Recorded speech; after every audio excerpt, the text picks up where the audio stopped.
ایرو جنین لباکور و روجلات سوریه جبو بیر آنینا کچا کرد آجوان جینا امینی چالاکیان جهرنگ لدارخستن. کنگراستاریا هرم افراطی به بونه یکمین سال و گراسر هلدانا جنجیان آزادی مشک به دروشما به جنجیان آزادی را بر به شورش ها جنیوه لدارخست.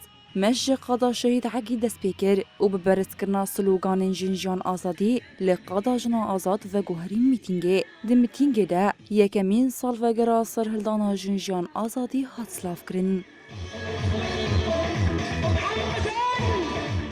ام جهیرو لیاقی و حوالا جین امینه بن ام بهوینه کو هر کس مال خدا بدنگ نبن لیاقی جین امینه بن چه جنی خدا به خوا پرورده بکه جبوی و حوالا کو دنیا جبوی و هات هجاندن وک روزهلاتا تکسی نکام و برخوابه دا حوالا که جنبو برخوادا و گیشت آسا شهادته ام دبین ام شوبدار خطا تنه جینا امینی یک بو لهیرو بو به هزاران لکه داره دبه برا به و جنا هانا کو دبن دستادا سری هلده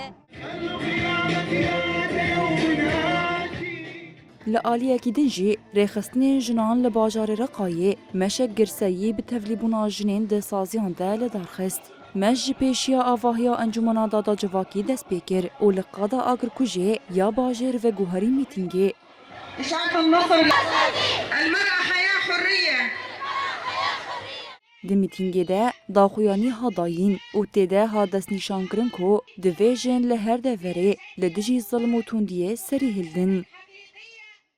رأينا الجمهور الحاشد من قبل النساء تبلیبونا جنین سازین سیویل و لشکری دمشائیرو ده باوریا جنان آکوش بوداوی کرنا توندی و ایریشان لدجی جنه نیشان ده.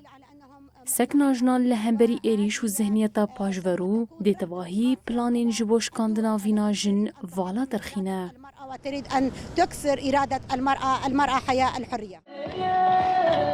پشتی قتل کرنا جینا امینیج آلیه پولیسین اخلاقیین دولتا ایرانی و جنین لچار آلیین کردستان و جیهانه دا کتن قادان و دنگی جینا امینی لهر دوره ماین دکرن.